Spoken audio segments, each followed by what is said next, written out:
Hello and welcome to the booster classes. आज हम आपके लिए हिस्ट्री से संबंधित कुछ मोस्ट इम्पॉर्टेंट क्वेश्चंस लेकर आए हैं। ये सभी प्रश्न आपके आगामी यूपीपीएससी, आरओ और पीसीएस के एग्ज़ाम्स में कई बार रिपीट किए जा चुके हैं और आगे भी इन प्रश्नों के दोहराए जाने की काफ़ी अधिक संभावना है। इन प्रश्नों से आपको अपने आगामी एग्ज़ाम्स की तैयारी में निश्चित रूप से काफ़ी सहायता मिलेगी। तो चलिए प्रारंभ करते हैं। प्रारंभ करने से पहले हम आपको अपने स्पेशल बैच के बारे में जानकारी देना चाहते हैं। हमारा यूपीपीएससी, आरओ का स्पेशल बैच अंतिम प्रहार के नाम से 15 नवंबर से शुरू हो रहा है। जिन विद्यार्थियों की तैयारी अभी तक पूरी नहीं हो पाई है, किसी भी कारणवश, चाहे वो जॉब की वजह से हो या अन्य किसी भी कारण की वजह से हो, इस बैच को अवश्य ज्वाइन करें। हम आपको कम से कम समय में एग्ज़ाम रेडी करते हैं और आपके मार्क्स और कॉन्फिडेंस को बूस्ट करने में आपकी सहायता करते हैं। बैच को ज्वाइन करने का लिंक डिस्क्रिप्शन में दिया गया है, कृपया वहां पर जाएं और दिए गए लिंक को क्लिक करके हमारे इस बैच को ज्वाइन करें। तो चलिए प्रारंभ करते हैं आज का अपना सेशन। हमारा आज का पहला प्रश्न है, निम्नलिखित में से किस राजवंश ने 9वीं 10वीं शताब्दी के दौरान भारत में अरबों की उन्नति को रोकने में महत्वपूर्ण भूमिका निभाई थी? ए गुप्त राजवंश ने, बी चोल राजवंश ने, सी पाल राजवंश ने या डी गुर्जर प्रतिहार राजवंश ने? इस प्रश्न का सही उत्तर है डी गुर्जर प्रतिहार राजवंश ने। गुर्जर प्रतिहार वंश, जिन्होंने 9वीं से 10वीं शताब्दी के दौरान भारत में अरबों की उन्नति या अरबों के विजय रथ को रोकने में महत्वपूर्ण भूमिका निभाई थी। नागभट्ट प्रथम गुर्जर प्रतिहार वंश का संस्थापक था। मिहिर भोज सबसे शक्तिशाली गुर्जर प्रतिहार वंश के राजा थे। उनके काल में साम्राज्य काठियावाड़ से बिहार तक और कश्मीर से नर्मदा नदी तक फैला हुआ था। उनके वर्चस्व को चंदेलों, कलचुरियों और सिंध के अरबों ने भी स्वीकार किया था। बात यदि गुप्त वंश की करें तो गुप्त वंश के संस्थापक श्रीगुप्त थे। चंद्रगुप्त प्रथम महाराजाधिराज कहलाने वाले पहले व्यक्ति थे। लगभग 330 ईस्वी में समुद्रगुप्त उसके उत्तराधिकारी बने, जिन्होंने लगभग 50 वर्षों तक शासन किया। वह एक महान सैन्य प्रतिभा के धनी थे और कहा जाता है कि उसने पूरे दक्कन में एक सैन्य अभियान की कमान संभाली थी और विंध्य क्षेत्र की वन जनजातियों को भी अपने अधीन कर लिया था।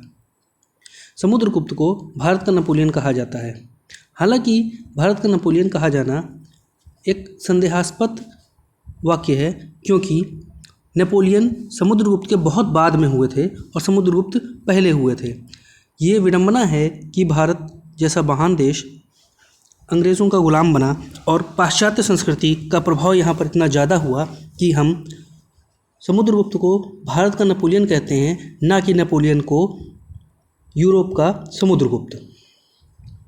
खैर, समुद्रगुप्त के उत्तराधिकारी चंद्रगुप्त द्वितीय हुए, जिन्हें विक्रमादित्य के नाम से भी जाना जाता है, ने मालवा, गुजरात और काठियावाड़ के व्यापक क्षेत्रों पर विजय प्राप्त की थी। यदि चोल राजवंश की बात करें तो चोल वंश विजयालय चोल चोल वंश के संस्थापक थे। चोलों के सबसे महान राजा राजराज और उनके पुत्र राजेंद्र प्रथम थे। राजराजा ने तंजौर में बृहदेश्वर मंदिर, जिसे राजराजेश्वर मंदिर भी कहा जाता है, का निर्माण करवाया था। यह एक शिव को समर्पित मंदिर है। राजेंद्र प्रथम ने उड़ीसा, बंगाल, बर्मा, अंडमान और निकोबार द्वीप समूहों पर भी विजय प्राप्त की थी। उनके शासनकाल में चोल वंश अपने चरमोत्कर्ष पर था। स्थानीय स्वशासन चोलों के शासन की एक महत्वपूर्ण विशेषता थी। पाल वंश का संस्थापक गोपाल को माना जाता है। वह बंगाल के पहले स्वतंत्र सम्राट थे और वह पहले स्वतंत्र बौद्ध राजा थे। 750 ईस्वी में गौर में लोकतांत्रिक चुनाव द्वारा सत्ता में आए थे। गोपाल के बाद धर्मपाल शासक बने। उन्होंने विक्रमशिला में प्रसिद्ध बौद्ध मठ की स्थापना की, जो कि विक्रमशिला विश्वविद्यालय के नाम से भी जानी जाती है। यहाँ इन्होंने नालंदा विश्वविद्यालय की भी स्थापना की थी। चलते हैं अपने अगले प्रश्न की ओर। हमारा अगला प्रश्न है, डलहौजी ने भारत में ब्रिटिश साम्राज्य के लिए डैश अवध को कब्जे में लिया। कहने का तात्पर्य यह है कि किस नीति के माध्यम से अवध को डलहौजी ने ब्रिटिश साम्राज्य में मिलाया या उस पर कब्जा किया।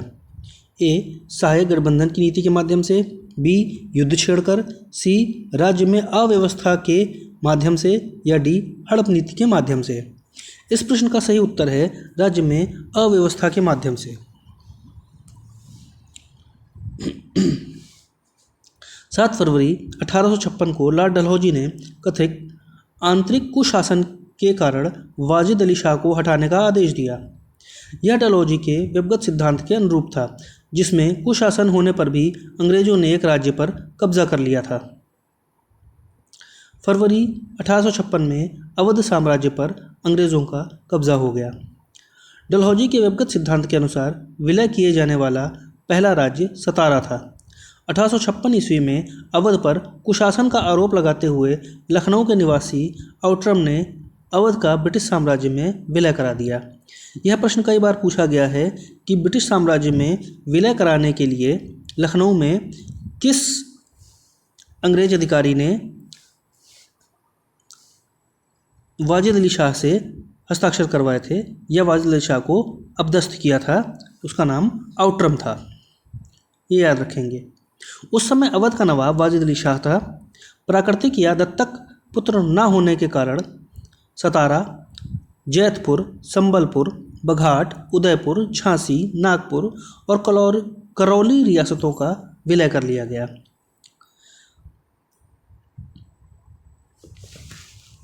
हमारा आज का अगला प्रश्न है, भारत में स्थानीय स्वशासन के जनक के रूप में किसे जाना जाता है? ए लॉर्ड डलहौजी को, बी लॉर्ड कैनिंग को, सी लॉर्ड रिपन को, या डी लॉर्ड मेयो को।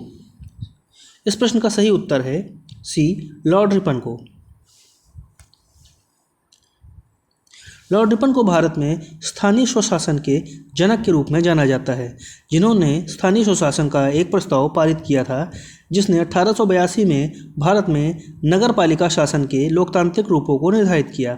स्थानीय स्वशासन की योजना से उन नगर पालिका संस्थाओं का विकास हुआ जो ब्रिटिश ताश के सीधे नियंत्रण में थीं।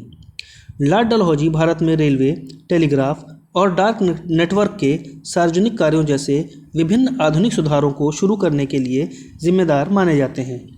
उनके कार्यकाल में गंगा नहर का निर्माण भी पूरा हुआ था, लेकिन उन्हें हड़प नीति के लिए सबसे ज़्यादा याद किया जाता है, जिससे कई लोग सीधे तौर पर 1857 के भारतीय विद्रोह के लिए, जिसे हम प्रथम भारतीय स्वतंत्रता संग्राम कहते हैं, के लिए जिम्मेदार मानते हैं।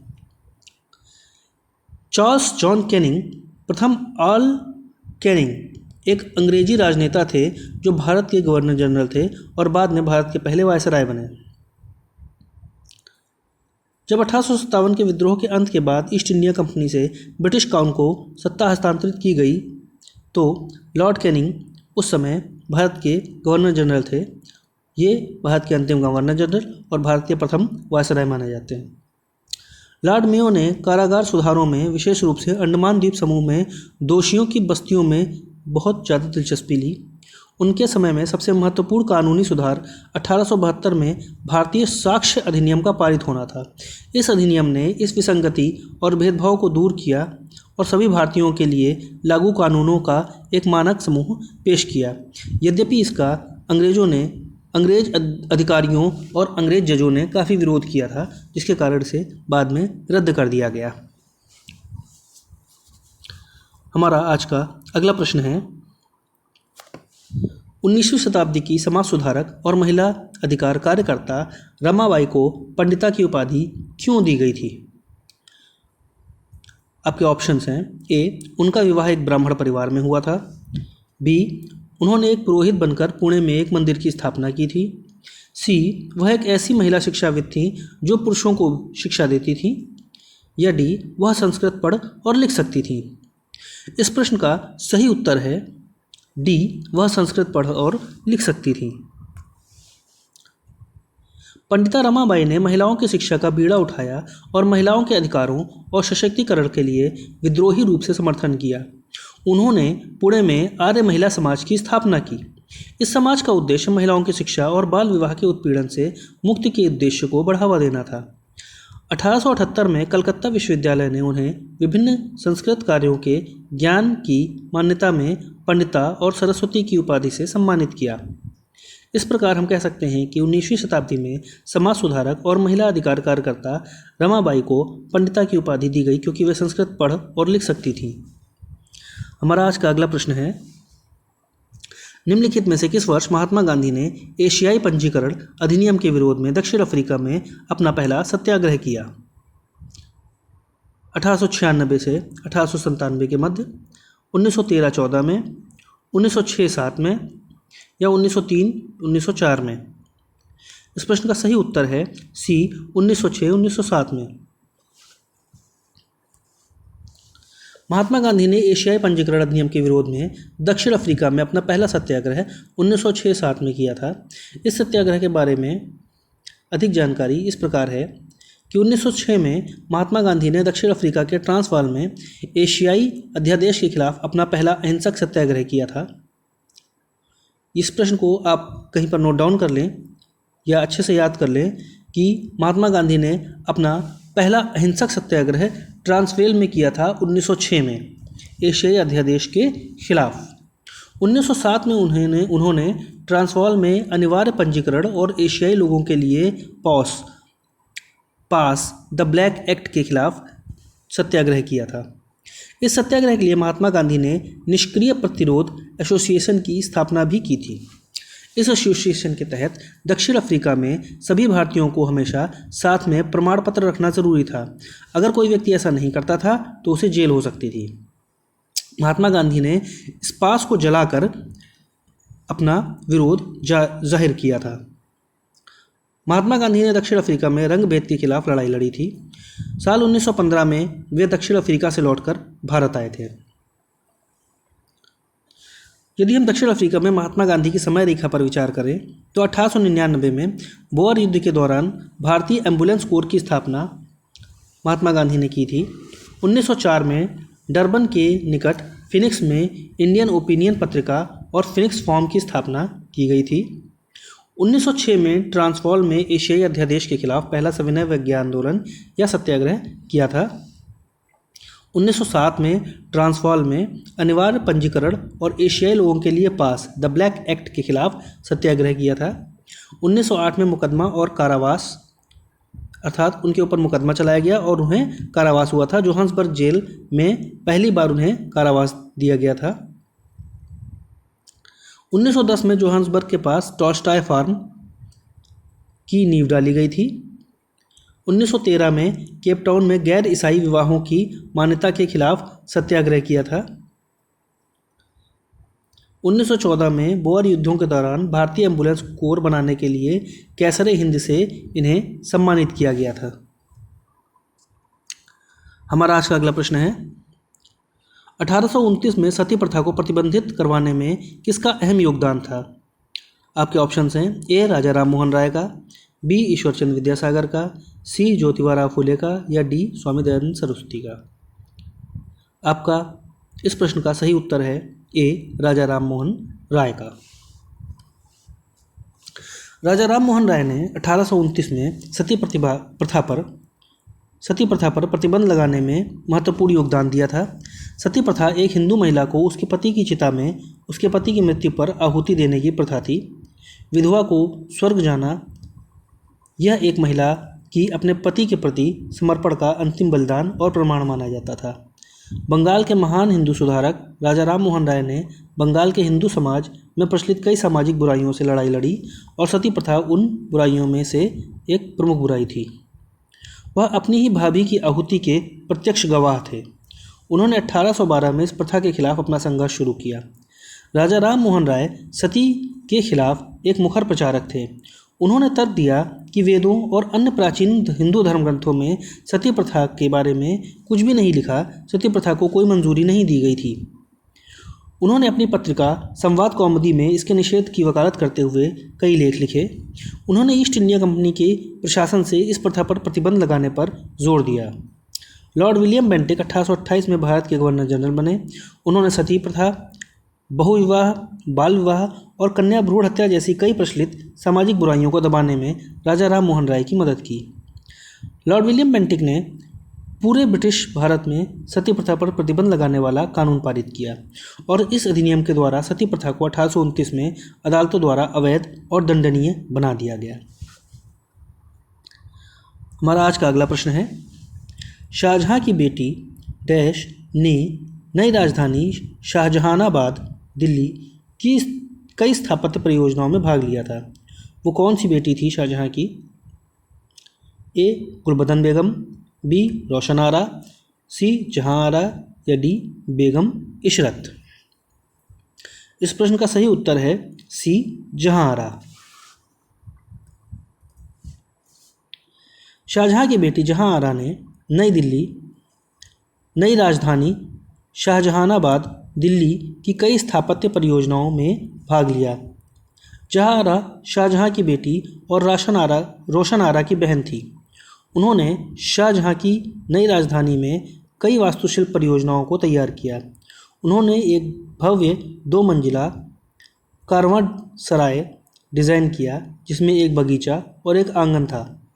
उन्होंने शाहजहानाबाद अब दिल्ली में है में चांदनी चौक बाज़ार का डिज़ाइन भी तैयार किया था। तो यदि ये प्रश्न पूछा जाए कि चांदनी चौक बाज़ार का डिज़ाइन किसने तैयार किया था, तो ये शाहजहां की बेटी जहां आरा ने तैयार किया था। शाहजहां भारत के मुग़ल सम्राट थे 1628 से 1658 के मध्य, जिन्होंने ताजमहल का निर्माण किया था।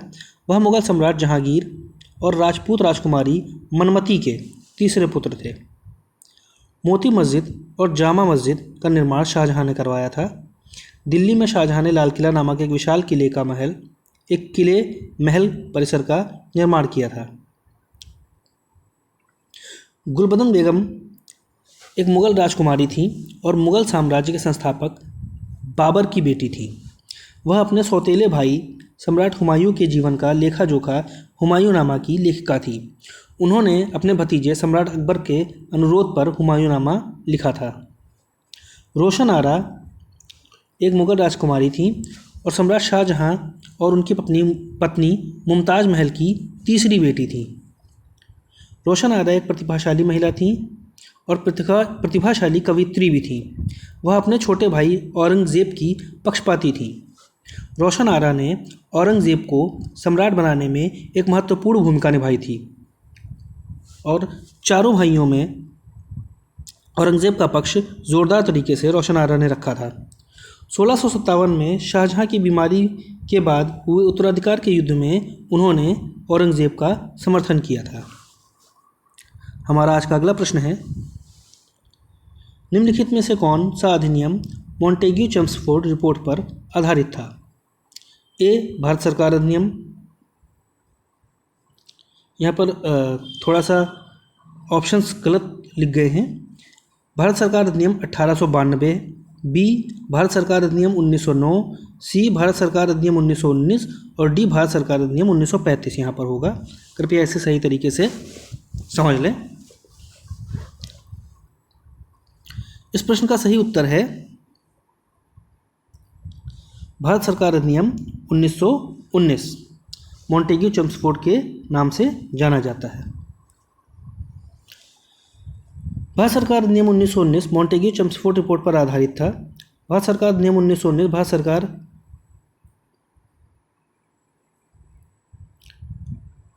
मॉन्टेग्यू चेम्सफोर्ड रिपोर्ट के नाम से जाना जाता है। इस अधिनियम में भारत के राज्य सचिव एडविन मॉन्टेग्यू और वायसराय लॉर्ड चेम्सफोर्ड की रिपोर्ट में अनुशंसित सुधारों को शामिल किया गया है। भारत सरकार अधिनियम 1919 यूनाइटेड किंगडम की संसद का एक अधिनियम था।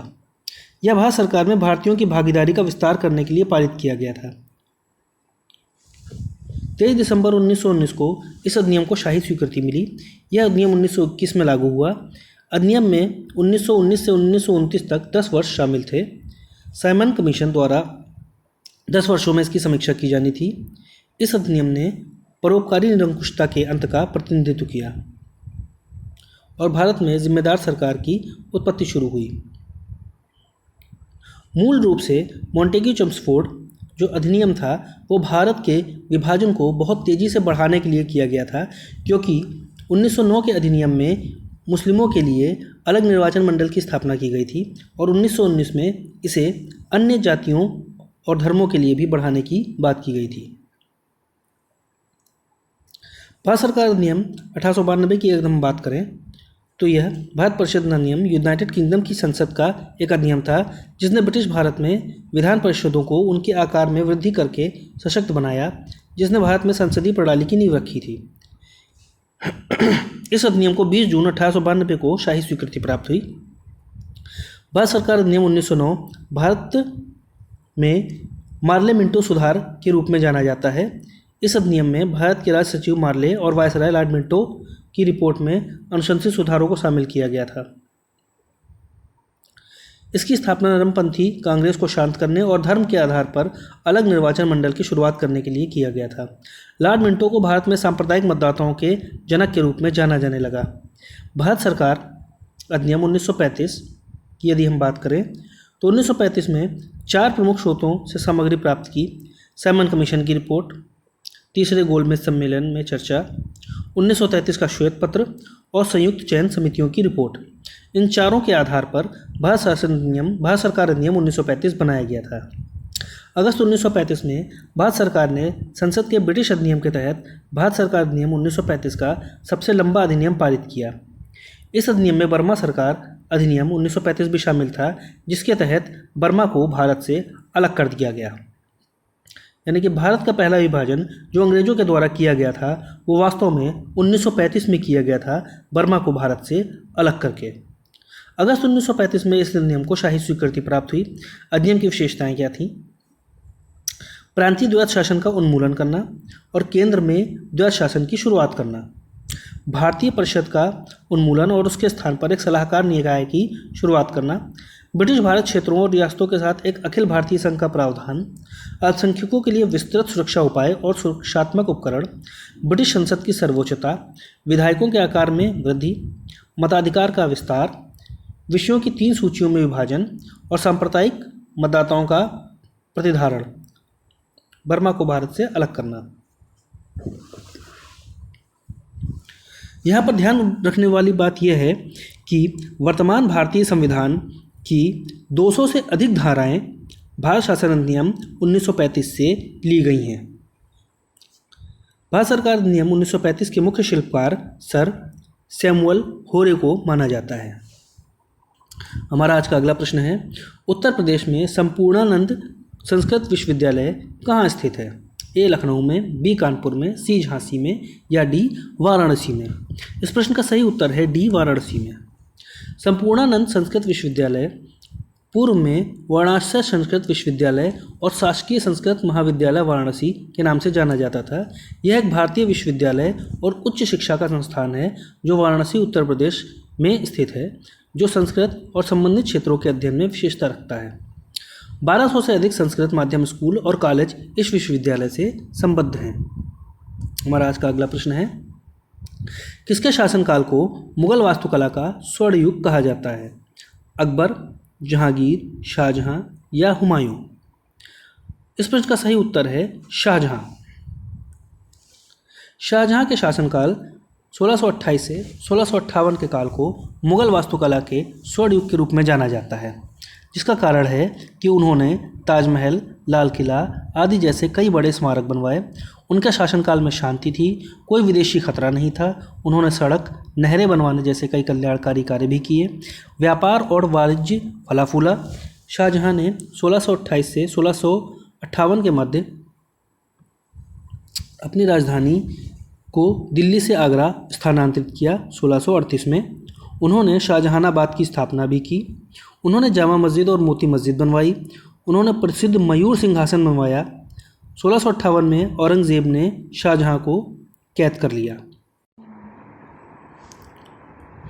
ये 10 प्रश्न इतिहास से थे जो कि आपके आगामी एग्ज़ाम्स में बहुत महत्वपूर्ण भूमिका निभा सकते हैं। यदि आपको यह सेशन अच्छा लगा तो हमारे इस वीडियो को लाइक करें, हमारे चैनल को सब्सक्राइब करें और अधिक से अधिक लोगों तक शेयर करें। और यदि आपकी RO की तैयारी ठीक से नहीं हो पाई है या किसी भी वजह से पूरी तैयारी आप नहीं कर पाए हैं तो आप हमारे अंतिम प्रहार नाम से चलाए जा रहे क्रैश कोर्स को अवश्य ज्वाइन करें, जो कि 15 नवंबर से शुरू हो रहा है और जो बहुत ही कम समय में आपको एग्ज़ाम रेडी कर देगा। धन्यवाद। जय हिंद।